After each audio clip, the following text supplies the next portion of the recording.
ആരോഗ്യത്തോടെ ഇരിക്കാം. മികച്ച പരിചരണം ഞങ്ങളുടെ ഉറപ്പ്. Shoranur medical trust, Shoranur. കേരളത്തിൽ ലഹരി ഉപയോഗം വലിയ തോതിൽ വർദ്ധിക്കുന്നതായി മുൻ DGP ഹൃഷിരാജ് സിംഗ്. രക്ഷിതാക്കൾക്ക് മാത്രമേ ലഹരി ഉപയോഗത്തിൽ നിന്ന് കുട്ടികളെ രക്ഷപ്പെടുത്താൻ കഴിയൂ എന്നും അദ്ദേഹം പറഞ്ഞു. ഇവിടെ നടക്കുന്നത് കേരളത്തിൽ എന്റെ അനുഭവം കൊണ്ട് പറയുന്നു, അമ്മ അറിയുന്നു അവരുടെ മക്കൾ ഇത് കഴിക്കാൻ തുടങ്ങിയിട്ടുണ്ട്. Every mother knows. പക്ഷെ അമ്മ മിണ്ടാതെ ഇരിക്കുന്നു. അയ്യോ, ഞാൻ കുട്ടിനോട് ചോദിച്ചാൽ കുട്ടികളെ വീട്ടിൽ നിന്ന് ഓടിപ്പോകും. അടിസ്ഥാനമില്ലാതെ ഭയങ്ങൾ.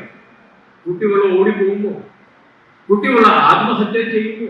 അങ്ങനെ അമ്മ അങ്ങനെ ചിന്തിക്കുകയുള്ളൂ. ഇങ്ങനെയുള്ള അടിസ്ഥാനമായ ഭയങ്ങൾ കൊണ്ട് നമുക്ക് ഇനിയും ജീവിക്കാൻ നമുക്ക് പറ്റില്ല. അപ്പൊ നമ്മൾ ചെയ്യേണ്ടത്, അമ്മ ഇത് കണ്ടാൽ എന്തോ പ്രശ്നമുണ്ട്, കുട്ടിയെ വിളിക്കുക, കാര്യം നേരിട്ട് ചോദിക്കുക. എന്താണ് കാര്യം? കുറെ ദിവസമായാലും നിങ്ങളുടെ മുഖത്തിലെ ഒരു മ്ലാനത ഉണ്ട്, നിങ്ങളുടെ മുഖത്തിലെ ഒരു വല്ലായ്മ ഉണ്ട്. എന്താണ് കാരണം പറയും. അപ്പൊ കുട്ടിയോട് കുട്ടിയുടെ സൈക്കോളജി എന്ന് പറയുന്നത്, കുട്ടിയെ ചോദിച്ചാൽ കുട്ടി പറയും. ചോദിക്കണം. അപ്പൊ കുട്ടി പറയും. ചെറിയ വിഷയമാണെങ്കിൽ ചിലപ്പോൾ കുട്ടി പറയും, അമ്മ ഇനിയും ഞാൻ ചെയ്യില്ല. പക്ഷെ ചിലപ്പോൾ ഈ കുട്ടി കുറെ ദിവസമായിട്ട് കഴിക്കുന്നു. അപ്പൊ അമ്മ എന്താണ് ചെയ്യേണ്ടത്?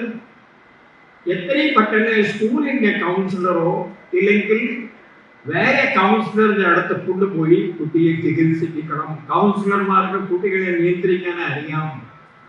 തൃത്താലയിൽ എൻലൈറ്റ് സമഗ്ര വിദ്യാഭ്യാസ അവാർഡ് വിതരണ ചടങ്ങിൽ സംസാരിക്കുകയായിരുന്നു ഹൃഷിരാജ് സിംഗ്.